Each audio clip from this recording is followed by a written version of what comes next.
We were supposed to get on the 6:45 flight from Delhi to Leh, but the flight delayed a couple of times. I've just been in contact with my colleague in Leh. It's been raining heavily this morning. He just sent me a photograph of Leh. It's really quite wet. Probably the primary reason why the flight was delayed.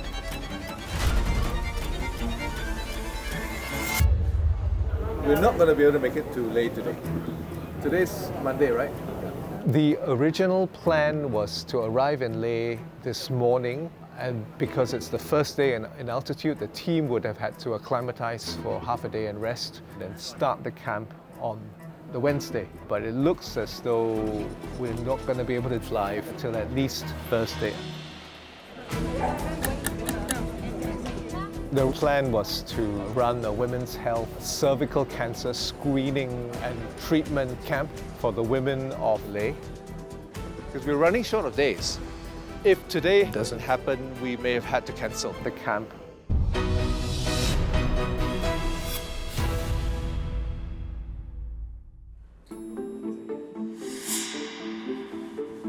Morning. Don't worry, yeah? I'm just going to do a quick check for you. Cervical cancer is one of the most prevalent cancers worldwide. It is 100% preventable. We have the technology to be able to eliminate it, and yet there were many, many women suffering needlessly in countries that did not have the access to the healthcare, particularly in the lesser developed countries. Not so common in Singapore now, but worldwide it kills hundreds of thousands. I thought this is something which needs to be addressed. Beyond my work as a gynaecologist here, every year I bring a team of doctors and nurses up to the north of India in the region of Ladakh to treat and to screen women for cervical cancer.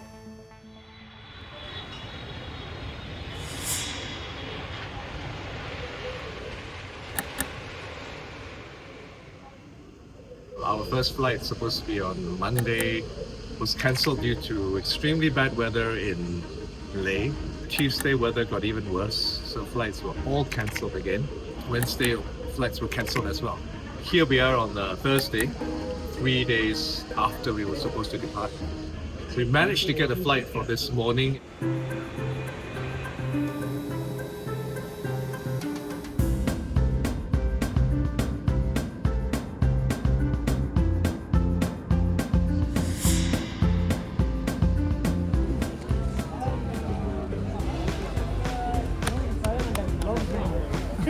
Finally, I'm the most relieved man.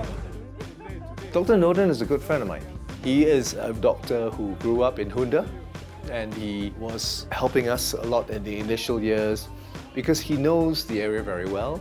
He is instrumental in helping us ensure that things go smoothly on the ground. Himalayan Women's Health Project is an organization with the main focus of providing cervical cancer prevention in the Himalayas. I have been leading the project for many years.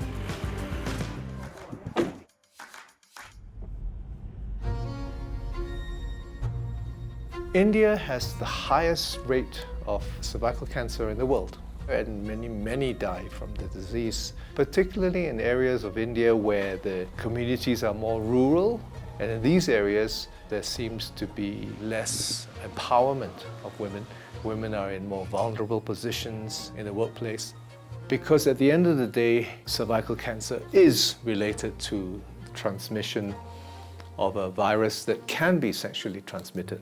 And so women who do get exploited, who do get multiple sexual partners, or whose partners perhaps are not faithful, then bring the disease to the women. What we are doing here is we're actually picking up the precancerous stage by detecting and treating these. You are preventing that cancer from developing years down the line. Okay guys, welcome to Leh finally. I tell you, I'm the most relieved man in Leh today, okay? This year we have a team of 20 volunteers. About 12 are doctors, few nurses, and the remainder are non-medical. My volunteers are not paid. They all come on their own expenses. They take leave, they pay their own airfare, they pay their own accommodation and food. The only thing which we get donations for are paid towards the purchase of medications, consumables, drugs, and on the ground logistics, payment of drivers. We're now at 11,000 feet in the course of an hour. Okay, so our bodies need to acclimatize, which is why I'm going to give you Diamox to actually prevent you from getting altitude sickness. Watch out for breathlessness, tiredness, headaches. Even though I've been there many times in the last 15 years, I still get altitude sickness every time I go, and I have to take medication. There's nothing else you can do except to take your medication and wait for the effects. What's going to happen next is that we will now change from our original plan. So instead of Sumo, we're going to be doing our camp in Hunda. Sumo is actually in the same valley, but on the other side of the river, the Shyok River. But because of the repeated delays, we had to change our plans because of accommodation and various other logistical problems.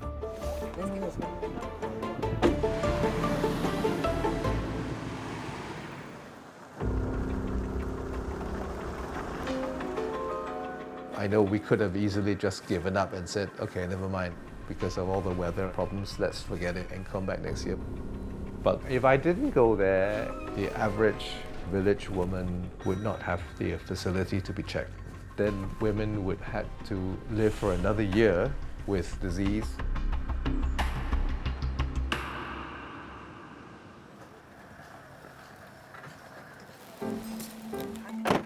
It's about 8:30 in the morning.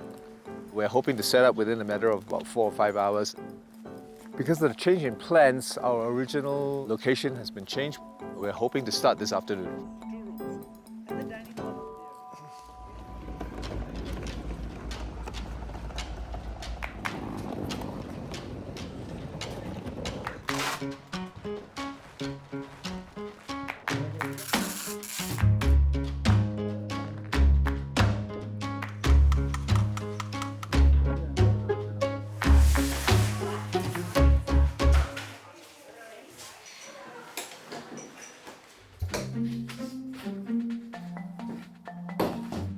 I dedicated my life to cervical cancer prevention, and I still do that in Singapore.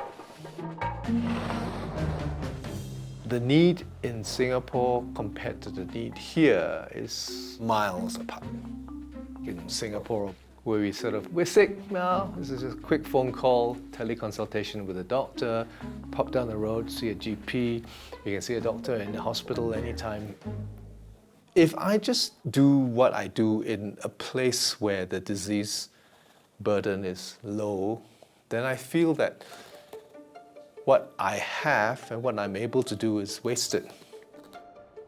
When I first started going in 2010, there were no facilities for the screening of cervical cancer. You have to travel long distances to get to a hospital that may have the facilities to treat you. So I am quite determined to provide the service of what I can do to women who really need it in underprivileged places in the world. I had expected to screen about 800 to 900 women over the course of the 4-day camp. But because it'll be just 2 full days of screening, now we're expecting maybe 400 or 500 in this year's camp.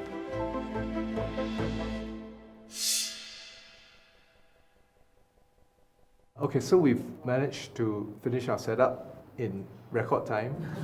What time did we start? 10. In 2.5 hours, we got this place looking more or less like a clinic and functional. They're going to do the announcement for the start, right?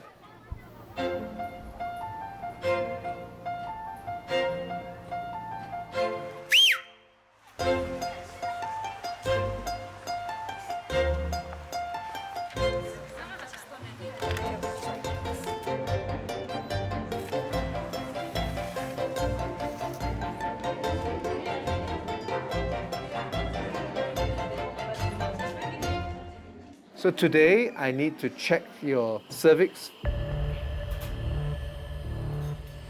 Definitely something there. It has signs of pre-cancer, cells that could become cancer in the future.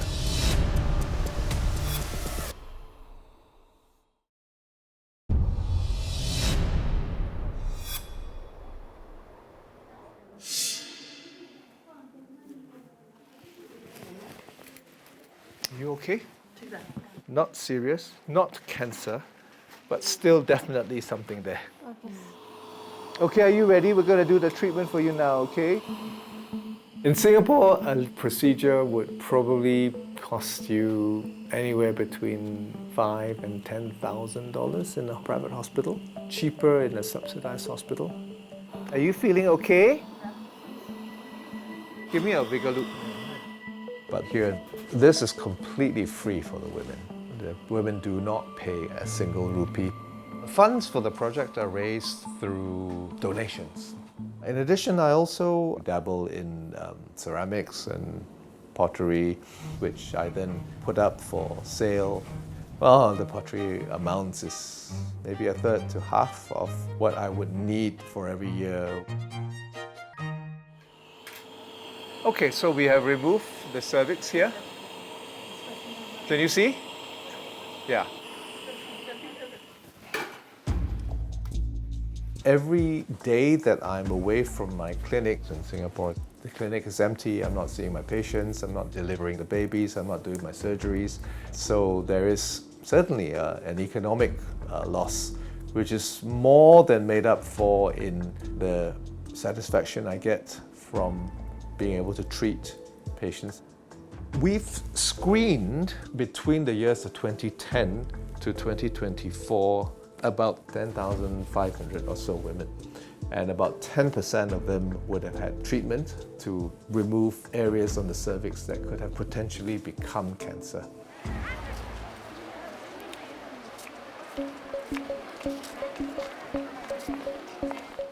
Bye-bye. See you tomorrow.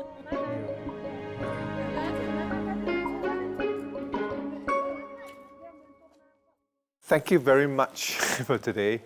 We screened a total of 105 women, and we identified abnormal lesions in 24 patients who needed treatment. That works out to a rough screening prevalence of almost 23%, so it's very high.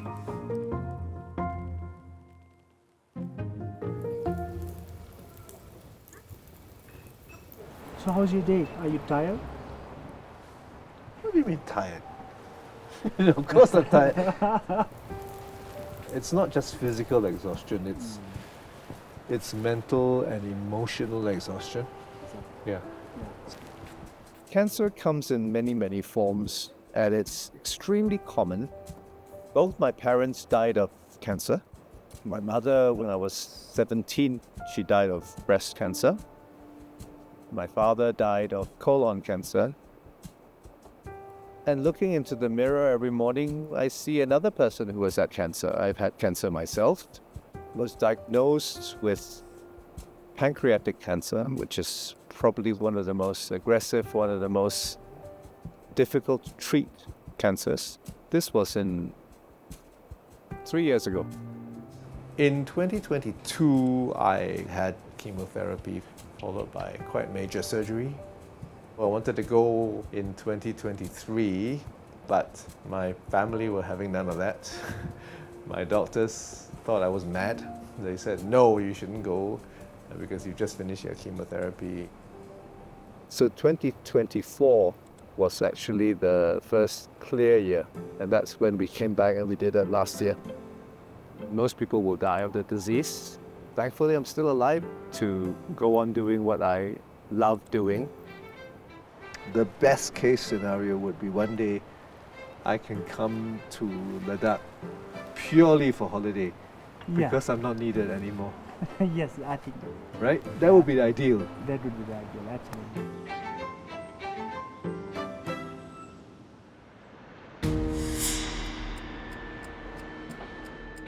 I'm a bit more tired this year because of the effects of my treatment. whatever you do in life. You know you're not going to be there forever, right?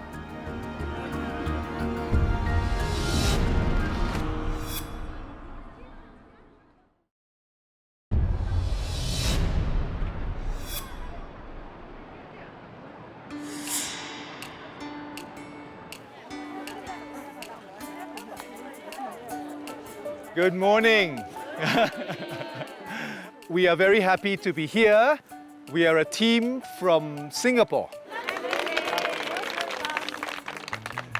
Every morning we sort of gather the women and we talk to them. They get reassured by our presence. Today, our job is to make sure that we are checking everybody here for early signs of a very dangerous cancer that can happen to every woman. When I first came to Ladakh in 2010, we had a difficult time persuading them because the concept of screening is a very strange one in a population that has no or very little access to doctors. They don't see the need to see a doctor if they're not sick, because I feel well, why should I go and see a doctor? We took great pains to gain their confidence. We give them a little bit of background information about what this disease is, what we're trying to do.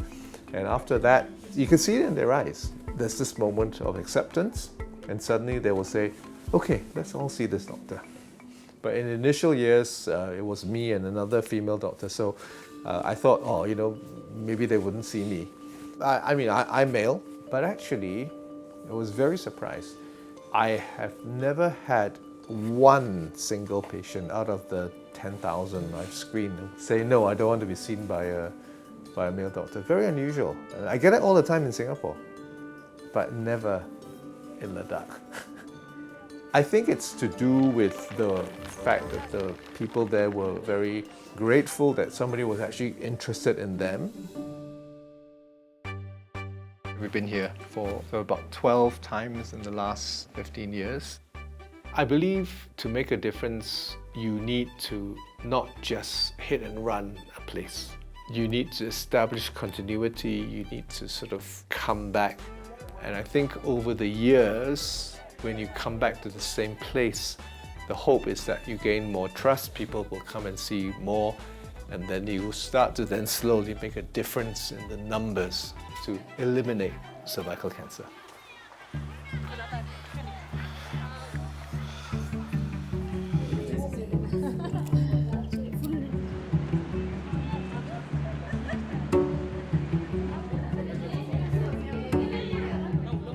Okay. And so later when we do the treatment, if we see anything that's abnormal, a very fast treatment, but there'll be no pain. Relax the leg. Can you see? Yeah. A very small amount, okay?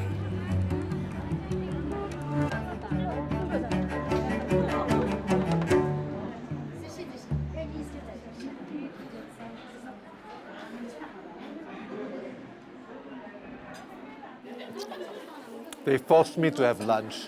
Normally I wouldn't eat. I usually get very busy, I work through. But today, because we have one of the other doctors who's very experienced, she's been a few times before, I'm actually trying to mentor her to take over. Yeah, the food's good. The villagers cooked it. They brought momos, fried noodles and fried rice. It's delicious. I'm a bit more tired this year and last year because of the effects of my treatment, but nothing really that has significantly impacted the number of cases or the intensity of the work that I have to do. I mean, don't get me wrong, I'm not like martyring myself. I'm still doing what I can manage. She's all right. Yeah, it's normal. Whatever you do in life, you know you're not going to be there forever, right? Then you need to sort of put in place the infrastructure that can just carry on. No program should depend on one person. Don't you think? I mean, isn't that right? Because then it's too risky. Okay, thank you. Okay, Hello.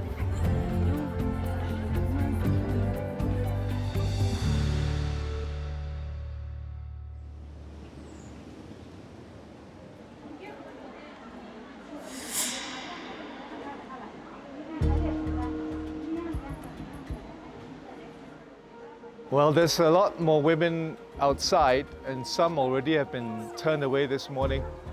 The last day of the camp is always the most emotionally difficult day. So this morning we've had to conduct a lucky draw to just see a limited number that we can manage this morning before we already need to pack up. Unfortunately, we can't do any more than that because we all have flights to catch. We all have clinics to go back to next week.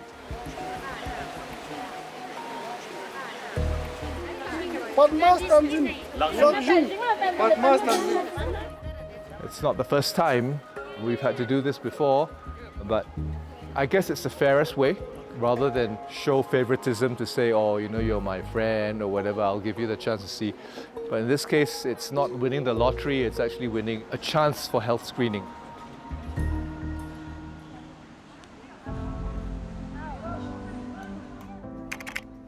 This year we had planned to see about 800 to 900 women over 4 days, but because of the shortening of the camp, we ended up seeing a total of 525 women.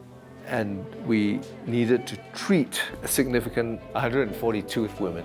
That is 27%, more than a quarter of the women. So it's probably the highest prevalence that I've seen in all the years that we're here. It makes me feel sad. These numbers tell me that we need to come back. So why do I keep doing it? Because the need is there. I'm not some white knight coming to save the world. I'm trying to do my part to do a little bit, and hopefully that little bit will then make it good for the rest of the women in Ladakh.